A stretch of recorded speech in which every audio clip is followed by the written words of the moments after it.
Assalomu alaykum, hurmatli dehqonlar, mirishkorlar, kanal obunachilari, yaqin uzoqdan kuzatgan muxlisalar. Bugun mana ochiq daladaman, Albionda. Shu ko'pchilik so'rab turishadi, telefon orqali, boshqa Telegram messenjerlardan qancha daromad chiqsa bo'ladi rezervorchilikda. Iminni qulupnayda.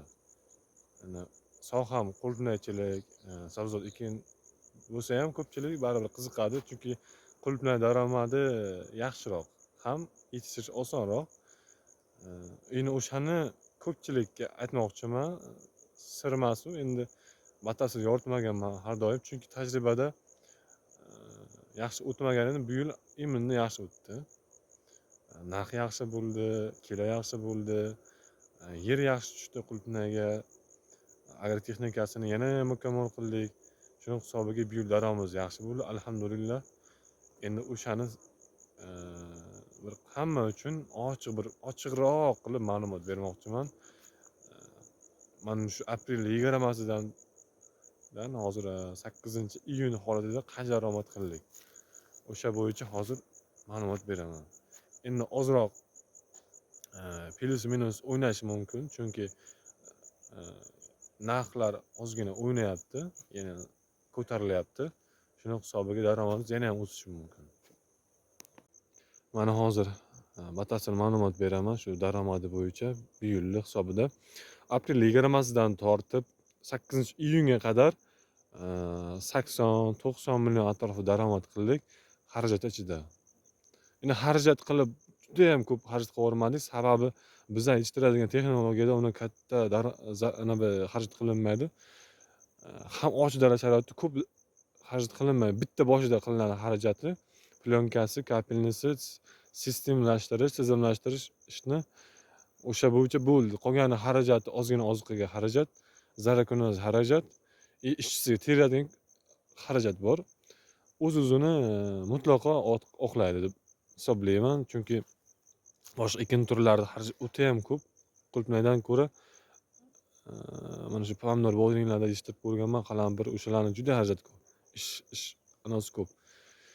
Lekin ochiq dala sharoitida narxlar yaxshi bo'ldi, bu yil 30 ming, 35 ming, 40 mingdan aylandi. O'sha aprel holatida, may holatida shu hisobiga yaxshi daromad qildik.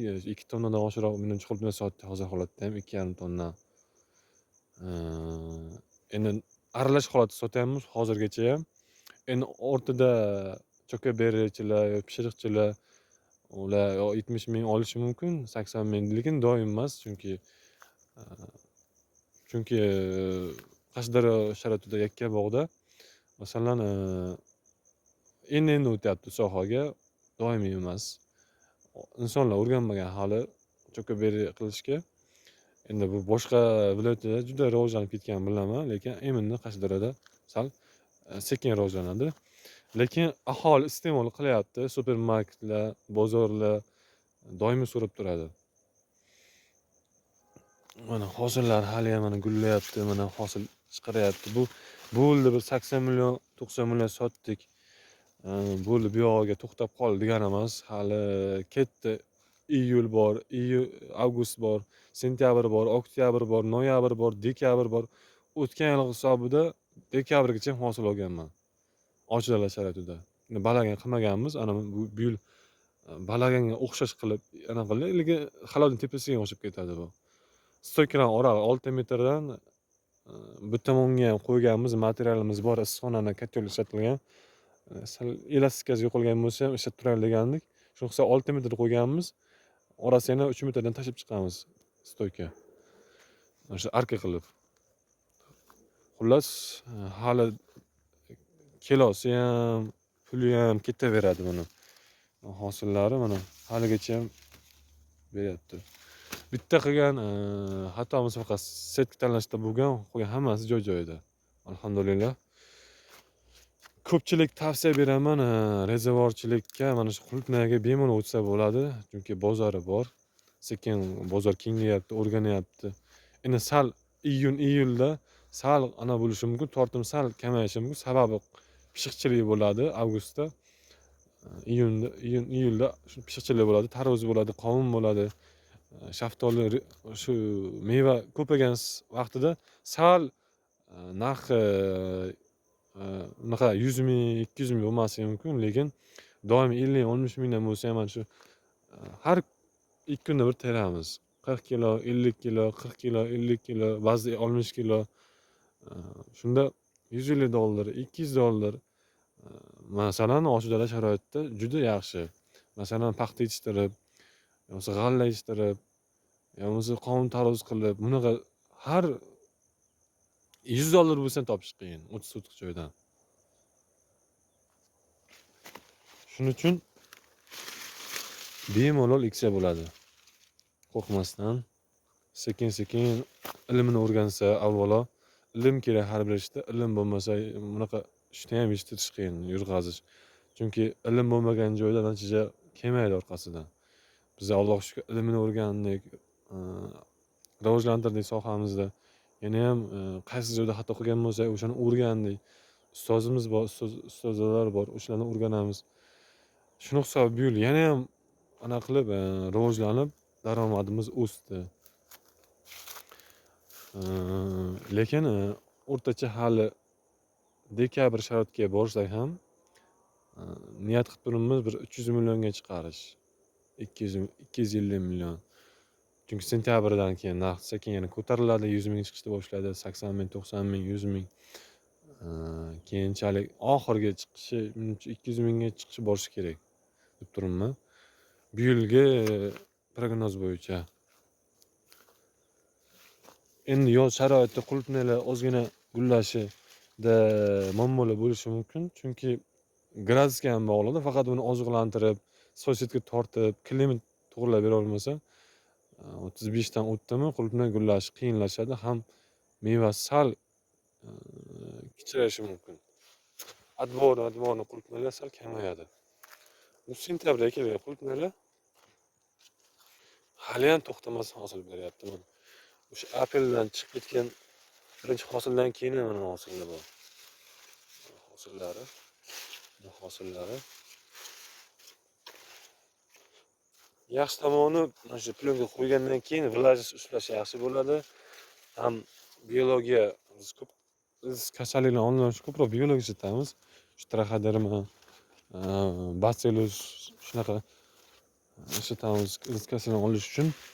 Ham zarba berganda suyuq biogomusmi o'shani ishlatganda ular baribir ichida anavi bo'ladi. Biologiya bo'ladi. Shuning uchun oq plyonka kerak ekan.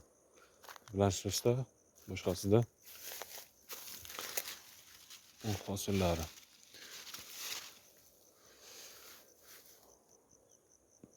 Bu esa shu ferrala kelgan qulupnaylar. Bular ham tinimsiz gul chiqaryapti, hosil beryapti. Shunga yarasha oziqlantiramiz. Ozgina qulupnaylar issiqda qiynalayotganligi bor-u. Lekin shu bilan ham albion juda chidamli, juda. Boshqa sortlar masalan Murano Cabriola iqlim tanlaydi baribir. Murano sal yumshoqroq bundan. Albion hosiliga nisbatan.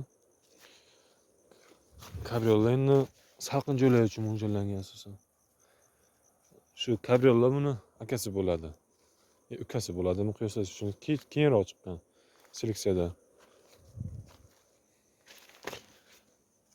Hosillari mana.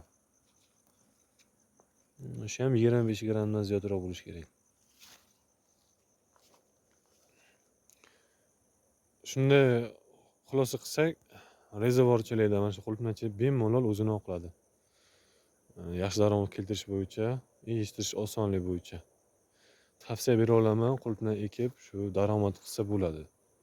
Osh dala sharoitida. Agar buni balagan qilib yoki isitsa, yana ham oshadi, 2 karra oshadi daromadi.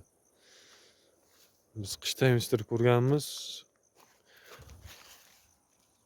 Lekin qishda ham yaxshi o'zini oqlagan.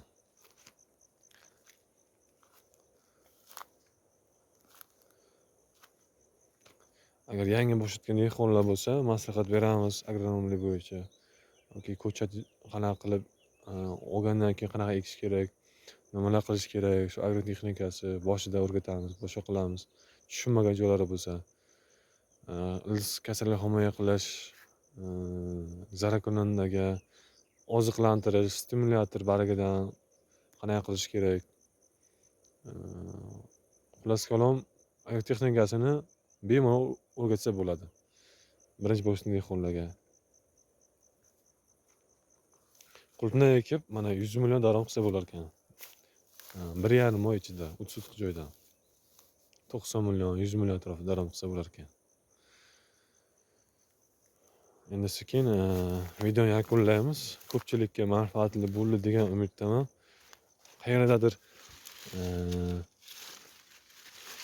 qolib ketgan savollar bo'lsa, bemalol kommentariyada kirib savol bersa bo'ladi. Endi albatta shuncha ko'rib bitta videoning ichiga laykta bosib, obuna bo'lib, hamma uchun manfaatli bo'lishi uchun bittadan bosish kerak. Sababi layk bosish pul emas birinchidan.